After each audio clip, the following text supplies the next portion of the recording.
Hello and welcome to Cartoonist Kayfabe. My name is Jim Rugg. I'm Ed Piskor. We are celebrating the release of Barry Windsor Smith's magnum opus, Monsters, out from Fantagraphics now, an amazing graphic novel achievement by a master of comics. And to celebrate, we pulled out a bunch of Barry Windsor Smith comics. Today we're going to look at one of his first Valiant works, ExO-Manowar. Did layouts on this. But before we do, Ed, tell us about another Fantagraphics masterpiece. Red Room Issue 1, hitting the stands, May 2021. It's going to be a monthly comic, so don't sleep, man. Grab a pre-order for issue number 2. Gotta thank the Kayfabe audience out there because the orders are in for issue number 1, and we're delivering a hit. A hit for Fanta, hit for comics, hit for comic shops. A lot of orders came through. Hit for Cartoonist Kayfabe. That's goddamn right, man, because you know that logo's on every one of those covers, man. Hit the link tree in the description below. You could put it in the pre-order for the comics. Go to your local comic shop. Get it put on your pull list. I have 6 issues or so completed as we speak, so they should be coming out pretty reliably. Murder on the Dark Web for Fun and Profit, and this second issue is going to get into how you procure your victims to butcher on live stream webcams. So, instructional comics. You can join me on patreon.com/JimRugg, where you can download my out-of-print, hard-to-find zines, like this ballpoint pen sketch catalog. You can also find lots of original art process. I'm currently comparing a couple of comics that I drew 2 different times from the same story. So we look at some of those on this channel, including a Barry Windsor Smith and John Buscema Conan story. You can find some of that on my Patreon as well. So if you like what we do here, you see it focused on my own comics making efforts. Patreon.com/JimRugg. This is Barry Windsor Smith working within the confines and mandates of Jim Shooter storytelling, man. Reunited with Jim Shooter after doing all those great X-Men comics with him in the 80s while Jim Shooter was editor-in-chief. Or I guess doing a couple. But check this out, a couple of those X-Men comics. Because we'll just take a random one, right? And this is Barry Smith, 3-panel pages, a lot of crazy stuff, not abiding by the grid. Very is true. What I'm saying, man. Like he's doing his thing, and he's telling the story as he sees fit. But guess what? Steve Mazarsky, the guy who represents Aerosmith and Donnie Betts, he's got some things that he has to inject into the world of comic books. Boy, you sabotage ExO-Manowar whenever you look at X-Men 205 first. Ain't that goddamn right, huh? Nevertheless, we'll see some of the Barry Windsor Smith mannerisms. You'll see face expressions coming through here and there. And I thought it'd be interesting, too, just from a Valiant standpoint. This is one of their flagship titles. I think it was the 4th book that Valiant published. Magnus Robot Fighter, Solar, both optioned characters, not original characters by Valiant. Then Harbinger, and then ExO-Manowar shows up. And you see us start out kind of in the middle of the action. He is on an alien spaceship where I don't know what exactly is happening to him, but it's a barbarian that was kidnapped by aliens who finds this exo armor and escapes. Let me tell you something, Jimmy. When I see this grid, Yes. a thought comes into my mind, and I think, I guess you just can't do like very dynamic stuff with the grid. And then I remember this guy called Jack Kirby who did amazing things with 6-panel pages like this. This lacks all of that. And even the cover lacks any kind of dynamics. It makes you appreciate the vernacular that Kirby created with the foreshortening and all of that sort of thing. Because mid-shots just don't do it. It just doesn't do it. This feels generic. I wanted to skip back. They would put their credits at the end. So let's give the credit rundown so everybody knows who to blame for some of these choices.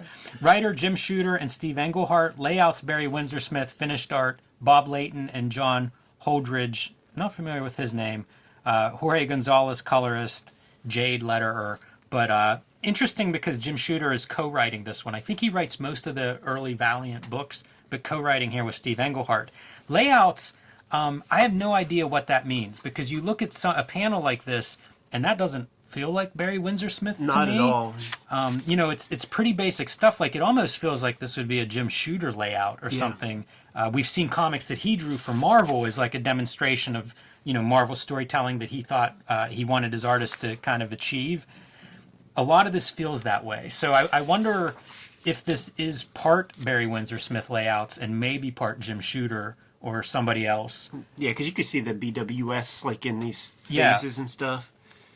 I also wonder how loose were these layouts. You know, we've commented as we look through some of his work how great he is with hands and anatomy, but hands especially. And this hand is, it's not quite right. This is, I think, an alien or part alien, so maybe that explains it. But I just wonder, you know, like, what are people working from on this? So you're saying it's not Lady Deathstrike? That's exactly right. EXO escapes the aliens, comes back to Earth, and he is this barbarian out of time. I don't know how long he was in space or whatever that was, but when he comes back, he's sort of this Conan in the modern day. These comics are out of time, man. Like, in the 90s, I grew up in the 90s. I was there. I was like, you were trying to sell me this. We didn't give a fuck about dudes with beards. Yeah. There's not one cool bearded guy that comes to mind from the 1990s. What about scalps? Somebody came in and killed some of his peoples. And your hero, you get nothing of his personality in the flagship opening salvo. Yeah. I'm not connected to him at all. A lot of the explanation I gave about him being this barbarian out of time, it's not in here. Right. I know that part about him, but it's not, you're not getting it from this particular single issue. But he is fighting his way towards the armor, which is very strange to me, and I don't understand that part. Like, he lands on this planet, takes the armor off, is kind of assimilating with the people of this time period, and then something pulls him towards the armor. The aliens want the armor. I think they have the armor but can't activate it. It's very muddled. Barry, put your pencil on the paper a little bit so that we could use your name in the credits when we distribute this thing, man. This is tack work, man. It's pretty uninspired. Makes me wonder if this was something that was dashed out like in a weekend. I'm sure it was. But it surprises me because, like, I think of Valiant as being this celebrated for their clear storytelling, right? Well, it's clear. She's on the phone and she turned her head 60 degrees. Well, there's a lot that isn't clear. I actually read this comic twice this week because I was so confused after the first reading, and the second reading did not help at all. You could call that a tangent of sorts. Yeah, that doesn't quite work out. This guy is working for the aliens and is leading him basically into a trap, and then forms a bond, regrets it, and tries to help him escape. All in 6 panels. Yes, pretty quick. Of course, that attempted escape, they are surrounded by aliens, so now we have the alien shootout. Guy gets his hand blown off. He does, by man. the way. Should have been a close-up. Something that we'll see in Monsters. Should have been a close-up. Should have been, yeah. There might be a comics code stamp on this, I'm not sure. Maybe you can't show that in close-up. Weird colors for early 90s. This is 91, 92 time period. Yeah, I hated that. I hated Valiant color so much when I was a kid, man. It was certainly when the Image dudes started doing their thing and Steve Olive was cooking, this was like the past. There was nothing cool about this. I liked regular 4-color seps better than I liked this shit. I don't mind the coloring too much, but the line art here is, I don't know, it's pretty unexciting. He calls the armor out with his ring, and you get your money shot there, and I do see some Barry Windsor Smith there, especially in the face. I think it really looks like him, and if you're going to have him do something, it would be like draw our character looking cool in his the character design here. When you think of like Turok and Dr. Solar and stuff, like I don't know if you have any of those issues. I have more than I care to admit. Magnus. They and stuff. flooded the market at one point where, those were plentiful. But they're all super generic. Even that Russ Manning stuff is like ad art. Yeah, it has its charm. It's hard to compare the Russ Manning art to this stuff, but yeah, it's very clean. It's definitely that California West Coast style. There's your alien design. The aliens are like these spider aliens, which I kind of like. And if you're into conspiracy theory, there's spiders throughout that spider alien kind of stuff. So pretty good. Again, one more shot with some Barry Windsor Smith isms, but for the most part, like, I don't know how much of this book he actually touches. There are sequences that do not look like Barry Windsor Smith to me in this book. Quite a few of those. Yeah. And I don't know, you know, like all the stuff that I said about his backstory, it's not in here. There's just not a lot here. It surprises me whenever I think of like Valiant. The first year of Valiant is the best year in my limited reading experience with them. There's just not a lot here. No. And this is 4 titles in. You would think they would figure out that part. Like, this should be a pretty ace book, and I don't see it. Jim Shooter trying to manufacture a bullpen-style culture in Valiant Comics and coming up very far short. You know what's great about this one? It's kayfabe. Like, he's using this term, tweeze. He's defining it. He's defining it as like a verb, tweezed, and then a tweezer, and going through and talking about what that means and who's the big tweezer on the Valiant Knob Row team. It's Janet Jackson. She likes to go by JJ, but she's the best tweezer because she's a perfectionist. Janet Tweezer hands, and that's, you know, Knobro, all that stuff, like coming up with your fake names for shit. Like, it's so manufactured, so weak. At least Stan Lee would have a smile on his face and not that Pat Sajak haircut. How am I supposed to relate to that? That's a lot of hair right there. It's a helmet. Really? It looks shiny at the top. You know what it looks like? It looks like the Dog Boy stuff on Liquid Television. It kind of does. Like, you could take that off, man. I won't argue with that. Goes through and talks about Valiant Comic. Valiant's not an independent. They're a new major. I kind of like he's framing it this way. And he goes through and runs down their team, notables such as Steve Ditko. Stan Drake, like one of his last credits, I believe, is inking a Valiant issue or 2. That's sad. Talk about a fall from grace. Yeah, man. His Connecticut peers must have just been like, Stan, what are you working on? That's all that stuff, man. And you know what? Makes me even more happy that Barry Windsor Smith has Monsters coming out, man. Because you wouldn't want this to be your last comic. No, definitely not. Shout out to Kubert School, making up a lot of their knob rowers. Yeah, no doubt, man. Working super cheap, I'm sure. And then here you go with the Valiant offerings for the month of December. Must be, again, I don't know if it's 91. Must be 91, I think. This is probably like year 1 of Valiant, 91. But you get to see what they're doing. Rye is a flip book, I believe, on the back of Magnus at this point. I don't know if that's a standalone title. Oh, it might be. It might have already run as the flip book. But you can see, like, Harbinger up to issue 3.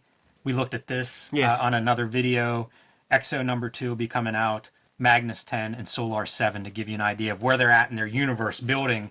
Man, it's strange looking at these comics now. I was just thinking, like, when I was a kid and I would happen upon these kinds of things, I would get my Valiant comics. They would be packaged in like three for $1 at the hardware store called Keystone. And there would be other comics. There'd be the ones with like Bloodfire, like Lightning Studios and stuff, where it's color comics. They have a line of books. You never heard of them before. It made me excited about the possibilities of the comics that could be out. If I've never heard of these, and this comic is in issue 17 or something, like, what is out there? You know, I'm just developing my knowledge on the landscape of comics. No internet. Like, the wizard guides are super limited with the stuff they're talking about. So for that kind of like discovery, it was cool. But always generic, like always super generic. Generic's stuff. the word that I think of with this stuff. And I like generic sometimes, but it's hard for me to imagine it grabbing a kid's imagination. Even for, you know, like for a launch book, I don't know, generic seems like a weird strategy. And when I look at these and I think about like where comics went and where they were at this time, this is such a, you know, like going backwards historically, where it feels like this is almost like comics that would make sense in the 60s or something like that. And for the early 90s, like, Image is really aggressively moving in digital directions and just very far from like that 60s ideal, which we see a lot of here. By the way, Solar covers the first 10 issues, Barry Windsor Smith. So another little bit of Barry Windsor Smith there. Here's another, by the way. The coolest Bloodshot you ever seen drawn was drawn by like the Image dudes in Deathmate comics. It was it was never done in a Valiant comic. Kevin Van Hook did not have the recipe. The second coolest, the one that, although Barry Windsor Smith, I think, did the cover of Bloodshot #1. If we're pulling out Barry Windsor Smith stuff, the one I was going to say is also not Valiant. It's Acclaim, and it's whenever Norm Brayfogle did a couple of issues with veins popping and kind of cool stuff. But it was after it was no longer Valiant Comics. So you're right. The coolest Bloodshots, the top 5 Bloodshots. 3 of them are not Valiant. What do you say, Jimmy? Get out of here? Yeah, that's all I've got. Kayfabers, like, follow, subscribe to the YouTube channel. Hit the bell. We'll notify you when new vids are available. Jimmy, what's out there, man? Patreon.com/JimRugg, where you can see me doing this kind of critical analysis of my own comics, ripping up some of my decisions as I redrew Street Angel's dog. You can also find my out-of-print zines and mini comics. Like I said, about 10 of them available right now for download when you join patreon.com/JimRugg. Red Room issue 1 is going to hit the stands May 2021. Get it if you see it. Put in pre-orders for Red Room issue number 2. Get it put on your pull list at your comic shop, or hit the link tree in the description below this video. Order directly from Fantagraphics. This cover looks like he's posing in front of the wall from Hard Boiled after they got done shooting Nixon up with all those guns, and they were like, hey, bring in EXO and get a shot there in front of that bullet-ridden wall. After Nixon came in and looked cool, like, let's get this old fuddy-duddy, look like a damn robot with no dynamics. Yeah, they're not actually shooting on the wall anymore, unlike Nixon and Hard Boiled. Yeah, so weak. What else? You can join the Cartoonist Kayfabe email newsletter at the links below this video to keep up with everything we have going on and coming out in 2021. You can find Cartoonist Kayfabe t-shirts and merchandise at the links below this video. Jimmy, give him one more set of marching orders, man. We're going to be on our way. Read more Barry Windsor Smith comics.